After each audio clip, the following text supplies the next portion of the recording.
Meus irmãos, tem sido para mim uma manhã muito especial.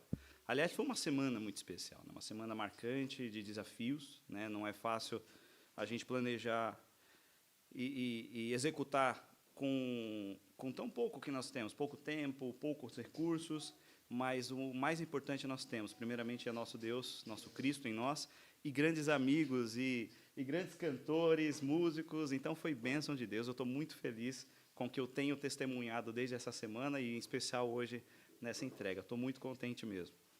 E hoje eu queria trazer rapidamente, em poucas palavras, para nós um questionamento. Quem é Jesus para você?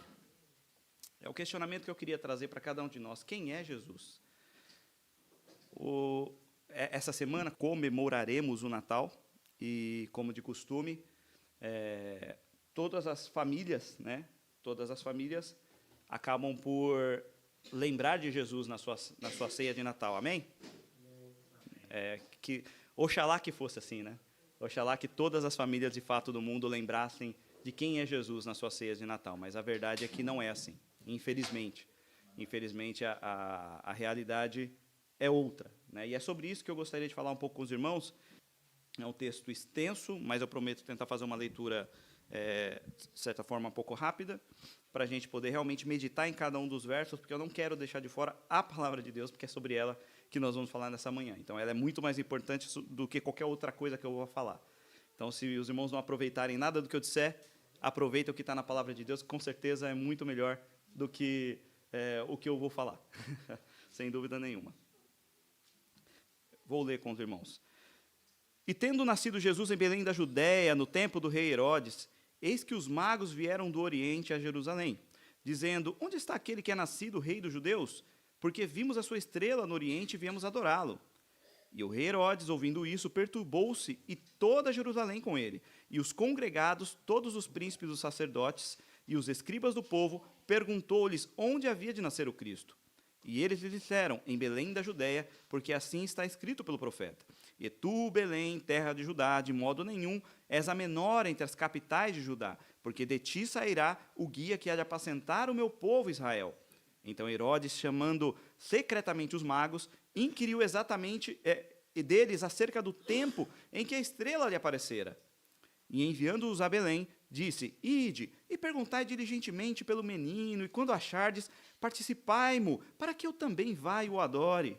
E tendo eles ouvindo o rei, partiram. E eis que a estrela que tinha visto no Oriente ia adiante deles, até que, chegando, se deteve sobre o lugar onde estava o menino. E vendo eles a estrela, regozijaram-se muito com grande alegria. E entrando na casa, acharam o menino com Maria, sua mãe, e prostrando-se, o adoraram. Aí, abrindo os seus tesouros, ofertaram-lhe dádivas, ouro, incenso e mirra.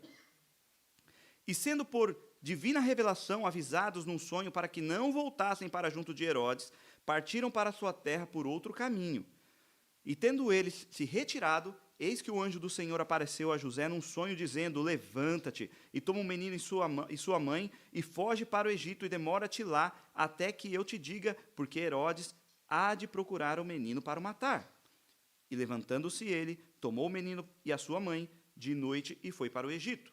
E esteve lá até a morte de Herodes, para que se cumprisse o que foi dito por parte do profeta, por parte do Senhor pelo profeta, que diz: do Egito chamei o meu filho. Então Herodes, vendo que tinha sido iludido pelos magos, irritou-se muito e mandou matar todos os meninos que havia em Belém e em todos os seus contornos, de 2 anos para baixo, segundo o tempo que diligentemente inquirira dos magos. Então se cumpriu o que foi dito pelo profeta Jeremias, que diz: em Ramá se ouviu uma voz, lamentação, choro e grande pranto, Raquel chorando os seus filhos, e não quer ser consolada, porque já não existem. Morto, porém, Herodes, eis que o anjo do Senhor apareceu num sonho a José no Egito, dizendo: levanta-te, toma o menino e sua mãe, e vai para a terra de Israel, porque já estão mortos os que procuravam a morte do menino. Então se levantou e tomou o menino e sua mãe, e foi para a terra de Israel. E ouvindo que Aquelau reinava na Judéia em lugar de Herodes, seu pai, receou ir para lá. Mas, avisado num sonho, por divina revelação, foi para a parte da Galiléia. E chegou e habitou numa cidade chamada Nazaré, para que se cumprisse o que fora dito pelos profetas, ele será chamado Nazareno. Amém? Pai amado, essa é a tua palavra. E ela é muito mais importante, Pai, do que tudo que eu tenha preparado, tudo que eu tenha dito, Pai, porque a tua palavra é a tua boca para nós. Então, que ela penetre em nossos corações, que não seja o meu intelecto, que não seja o meu eu, que não seja aquilo que eu acredito, mas que seja a tua palavra nos ensinando, nos administrando e nos mostrando o caminho que o Senhor quer que sigamos, Pai, em nome de Jesus. Amém. Natal está aí, né? Às portas. Né? Poucas são, como eu disse há pouco, as pessoas que comemoram o verdadeiro sentido do Natal. Mas nós estamos aqui com esse objetivo, né? De adorar a Deus, de bendizer o seu nome, de agradecer, porque ele nasceu, ele viveu, ele ensinou, ele morreu, mas ao terceiro dia ele ressuscitou e está vivo. E essa é a certeza que nós temos. Nós não temos dúvida sobre isso, de que Cristo está vivo e ele reina. Amém? Nós cremos nisso? Amém. Infelizmente, o Papai Noel, ou o Pai Natal, né, tem tomado o lugar, né, do verdadeiro sentido do Natal, que é Cristo. Né? Ele tem habitado, infelizmente, em muitas casas, deturpando esse verdadeiro significado do Natal. Mas o nascimento de Jesus é um fato histórico, incontestável, ninguém pode negar. O próprio calendário está aí e prova o que é antes ou depois de Cristo, ou seja, o próprio calendário traz menção ao nascimento de Jesus. Então, não há o que se questionar sobre Jesus ter existido ou não. Isso é um fato. Né? A questão é como a humanidade lida com esse fato. A questão é que como cada um de nós lida com esse fato. A questão é que diante de Jesus existem apenas 3 possibilidades.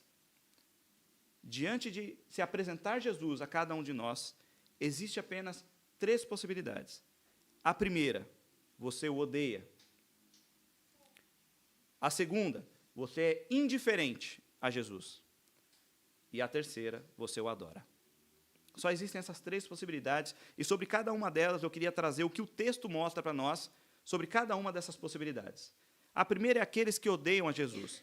Os versos 3, 7, 8 e 13 e 16 vão dizer: e o rei Herodes, ouvindo isso, perturbou-se, e toda Jerusalém com ele. Então Herodes, chamando secretamente, no verso 7, os magos, inquiriu exatamente deles acerca do tempo em que a estrela lhes aparecera. Quer dizer, ele estava ali meticuloso, né, querendo saber quando que exatamente essa estrela apareceu para vocês. Né? E enviando-os a Belém, disse: ide perguntai diligentemente pelo menino, e quando achardes, participai-mo, para que eu também vá e o adore. Né? E lá no 13 diz: e tendo ele se retirado, eis que o anjo do Senhor apareceu a José num sonho, dizendo: levanta-te, toma o menino e sua mãe, e foge para o Egito, e demora-te lá, até que eu te diga, porque Herodes há de procurar o menino para o matar. Né? E o 16, então Herodes, vendo que tinha sido iludido pelos magos, irritou-se muito, e mandou matar todos os meninos que havia em Belém, e em todos os seus contornos, e de 2 anos para baixo, segundo o tempo que diligentemente inquirira dos magos. Herodes era um homem maligno, não se tem dúvida disso. Existiram ali 4 Herodes, não vou me debruçar sobre isso por questão de tempo, mas este era o primeiro Herodes, e esse primeiro Herodes era o pior de todos. Existia esse Herodes, o que matou João Batista, o que depois matou a espada Tiago, e depois o que mandou prender e mandar Paulo para Roma para ser morto. Mas este Herodes, ele era o pior de todos. Ele era carniceiro, sabe? Ele mandou matar cunhado, sogra, parentes. Ele era uma pessoa terrível, terrível, terrível. E ele era intitulado em Israel como rei dos judeus. Ele era intitulado assim, na Judéia, como rei dos judeus. Então, quando vem os magos, né, procurando por um rei dos judeus, ele se coçou. Ele ficou irritado, ele ficou transtornado, né? Diz a palavra que nós lemos agora, que ele ficou ali incomodado e começou a incomodar toda Jerusalém com isso. Porque ele não queria que Jesus, ou qualquer outra pessoa, fosse rei em seu lugar, ou se chamasse rei em seu lugar. Então ele se incomodou muito com aquilo. Ele age de maneira astuta, dizendo que queria adorar o menino. Fala para os magos: olha, magos, me diz aí quando vocês encontrarem, me avisa para que eu vá lá adorar também. Mas, na verdade, ele era um astuto, ele era um enganador. O seu plano, na verdade, ou seus planos eram planos de morte. Agora, se a gente traz isso para nós, nos dias de hoje, será que nós não encontramos pessoas como Herodes? Pode ser que não, até tem, né? Mas com muito mais frequência vemos pessoas que não têm essas mesmas características de irem até os extremos, né? Mandar matar e tal. Mas o ódio por Jesus declarado é tão intenso, é tão imenso, é tão grande, que nos assusta muitas vezes. Que nos assusta. Eu já tive que lidar com pessoas, eu acredito que os irmãos também já tiveram essa péssima experiência, de que as pessoas me mandaram me calar porque, não quero saber disso, não fala disso para mim, não fala de religião para mim, não fala de Jesus para mim, eu não quero saber disso. Creio que os irmãos já ouviram isso, né? Pessoas que se incomodam, que realmente ficam iradas com o nome de Jesus, com a palavra de Jesus, com os mensageiros de Jesus, com a igreja de Cristo. A humanidade se incomoda. Tem muitos que odeiam Jesus e odeiam aqueles que o seguem. Mas o próprio Jesus disse para onde que iria cada uma dessas pessoas com essa atitude, caso não se convertesse. Está registrado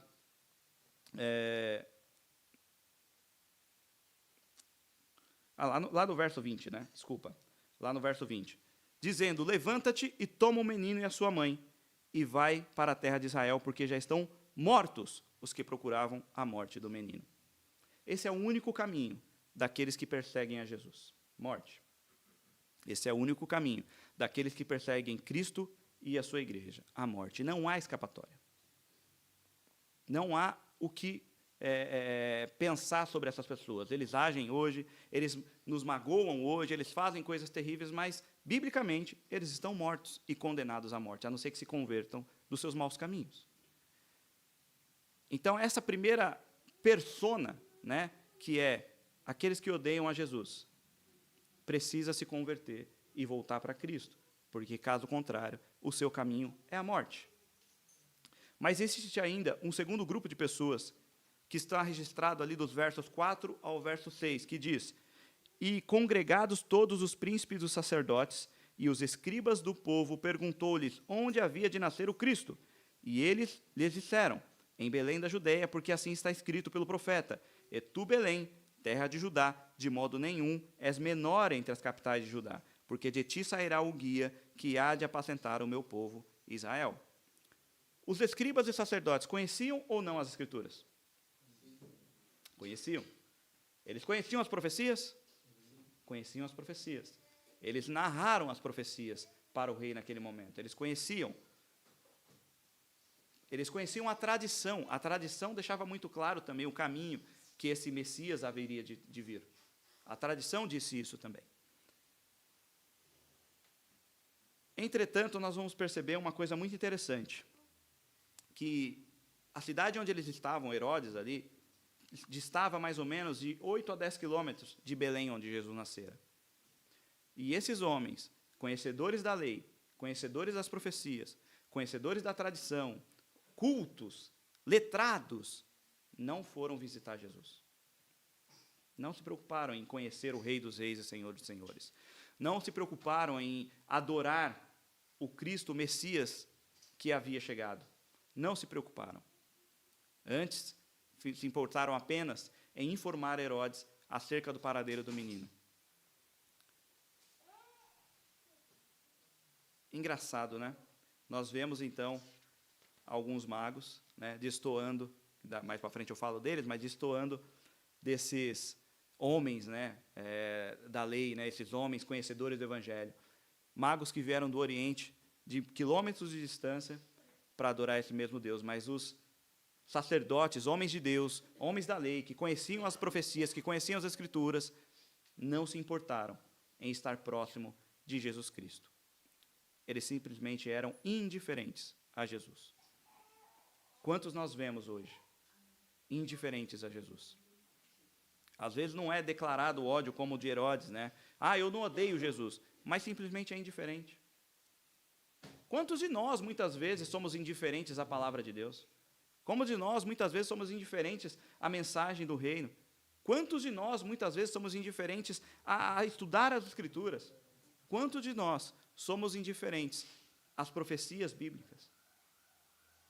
Nós nos esquecemos que a boca de Deus está na palavra de Deus e ela se cumpre. Nós esquecemos disso. Nós somos indiferentes muitas vezes. E o convite que Jesus faz para cada um de nós nessa manhã é que nós não nos igualemos a esses escribas e fariseus, na sua indiferença, mas antes que nós busquemos ser como esses magos do Oriente, que não importa a distância percorrida, não importa se o culto vai ser em Oliveira de Azemés, ou se vai ser em Esmoriz, onde vivemos, ou se vai ser em Santa Maria da Feira, ou se vai ser em São João da Madeira, não importa. Nós vamos andar quilômetros, mas nós vamos adorar o nosso Deus. Nós vamos bendizer o nosso Deus. Nós vamos glorificar o nosso Deus. Nós vamos comemorar o Natal do nosso querido Jesus. Nós vamos fazer isso. Por quê? Porque nós o adoramos. Nós não podemos ser indiferentes. Não podemos ser indiferentes. Ali em Mateus, no capítulo 23, verso 27 ao 33, diz assim: Ai de vós, escribas e fariseus, hipócritas, pois sois semelhantes aos sepulcros caiados, que por fora realmente parecem formosos, mas interiormente estão cheios de ossos de mortos, de toda a imundícia. Assim também vós exteriormente pareceis injustos aos homens, mas interiormente estão cheios de hipocrisia e iniquidade. Ai de vós, escribas e fariseus hipócritas, pois que edificais os sepulcros dos profetas e adornai os monumentos dos justos. E dizeis, se existíssemos no tempo dos nossos pais, nunca nos associaríamos com ele para derramar o sangue dos profetas. Assim vós mesmos testificais que sois filhos dos que mataram os profetas. Enchei-vos, pois, a medida dos vossos pais. Serpente, raça de víboras, como escapareis da condenação do inferno? Esse é o castigo para os indiferentes. Este é o castigo para os hipócritas. Aqueles que dizem conhecer a doutrina, mas na verdade pregam heresia. Hoje de manhã, a irmã Tamires, de uma maneira brilhantemente, trouxe para nós sobre a graça e nos trouxe, infelizmente, um péssimo exemplo do que está sendo pregado aí fora, da tal da hipergraça, né? Então, pessoas como pastores como estes, né, que pregam doutrinas como essas, da hipergraça, ou qualquer outra teologia da prosperidade, ou qualquer outra doutrina herege, fazem um desserviço para o reino de Deus. E, infelizmente, eles estão condenados, assim como o próprio Cristo aqui o disse, ao inferno. Quem os livrará do inferno? Que nós possamos estar preparados, como diz a palavra de Deus, a tempo e fora de tempo, para defender a nossa fé, para defender aquilo que acreditamos. E, por fim, para não ser realmente longo, o terceiro grupo de pessoas que eu quero que realmente, que sejamos nós, e eu espero e acredito que somos nós, é o grupo daqueles que adoram a Jesus. E tendo lá no verso 1 e 2, depois do 9 ao 11 eu vou ler. E tendo nascido Jesus em Belém da Judéia, no tempo do rei Herodes, eis que uns magos vieram do Oriente a Jerusalém, dizendo, onde está aquele que é nascido rei dos judeus? Porque vimos a sua estrela no Oriente e viemos adorá-lo. E tendo eles ouvido o rei, partiram, e eis que a estrela que tinha visto no Oriente ia diante deles, até que chegando se deteve sobre o lugar onde estava o menino. E vendo eles a estrela, regozijaram-se muito com grande alegria, e entraram na casa, acharam o menino com Maria sua mãe, e prostrando-se, o adoraram, e abrindo os seus tesouros, ofertaram-lhe dádivas, ouro, incenso e mirra. Enquanto, eu dizia, né, os escribas e fariseus que estavam ali entre 8 a 10 quilômetros de distância da cidade onde Jesus nascera, nem se importaram em ver Jesus, não se importaram em conhecer Jesus, não se importaram em saber onde o Rei dos Reis estava nascendo. Magos, 3 reis magos, certo? Não são 3 reis magos, a Bíblia não diz isso. A Bíblia nem diz que são reis e nem diz que são 3. É a tradição católica quem diz. Nós não acreditamos, ou não defendemos, melhor dizendo, que são 3, tampouco que são reis. A Bíblia não diz isso. A Bíblia diz que são magos do Oriente. A Bíblia se cala aí. Então, nós acreditamos que foram magos do Oriente. Ponto. Mas esses magos, vindo do Oriente, e aí podem ter vindo ali da Síria, da Pérsia, da Cisjordânia, de qualquer forma, eles vieram de muito longe. Dias, talvez semanas, muito provavelmente até meses de viagem, porque eles vinham a pé, a camelo, eles vinham não vinham de Porsche, não vinham de Ferrari, né, não vinham de Lamborghini, eles vinham de recursos que tinham na época, né? Eles vinham de camelos e no máximo a pé, ou cavalo, no máximo para quem tinha muita posse. Mas ainda assim era uma viagem muito longa, muito longa. Dependendo do lugar que eles estavam, eles podiam estar distantes em 2.000 quilômetros, para vocês terem uma ideia, dependendo da região. Né? Como a Bíblia não diz exatamente onde era, a gente só tende a especular as regiões. Né? Mas o fato é que eles vieram de longe. Eles não mediram esforços para adorar o Rei dos Reis. Não mediram esforço. E trouxeram seus melhores presentes, que era ouro, incenso e mirra. Ouro, incenso e mirra. O ouro era uma oferta para o rei. O ouro era oferta para o rei. E o incenso era oferta a Deus, né? Ao sacerdote, a Deus. O sacerdote ofertava o incenso para Deus, né? E a mirra era para perfumar o corpo daquele que havia morrido, dos defuntos, das pessoas que morriam. Eles tinham muito mais fé e sabiam muito mais quem era Jesus Cristo do que os escribas e fariseus. Eles sabiam que Jesus era rei, sabiam que Jesus era o Rei dos Reis, Senhor dos Senhores. Eles sabiam que Jesus era Deus, por isso ofertaram incenso. E eles sabiam que Jesus morreria e também que Jesus ressuscitaria, por isso ofertaram mirra.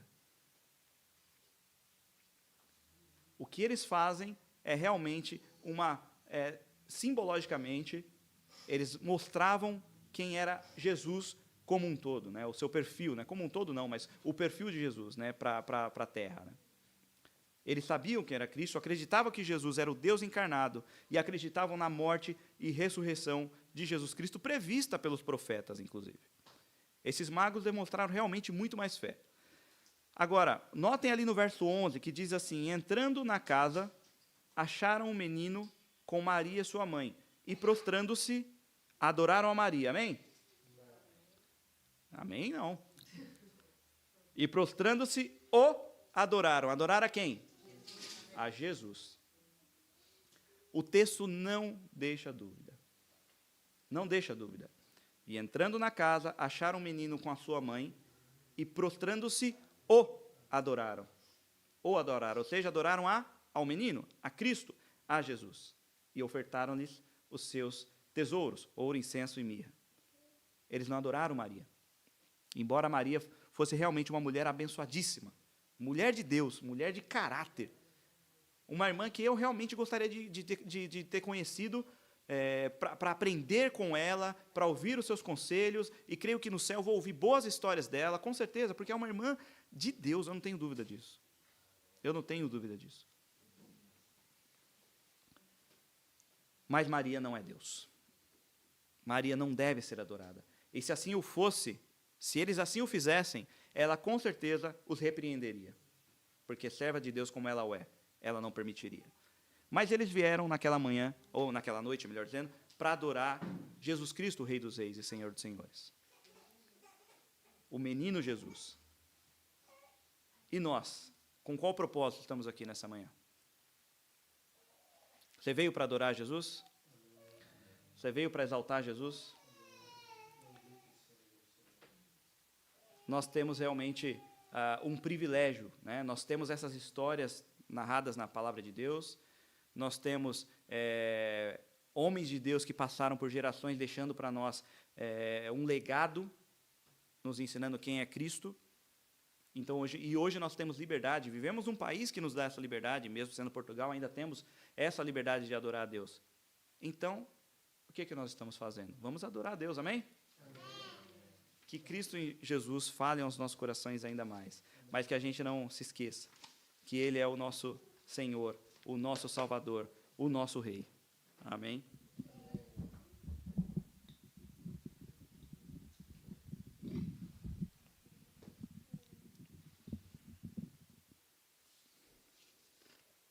Cadê meu time? Cadê meu time?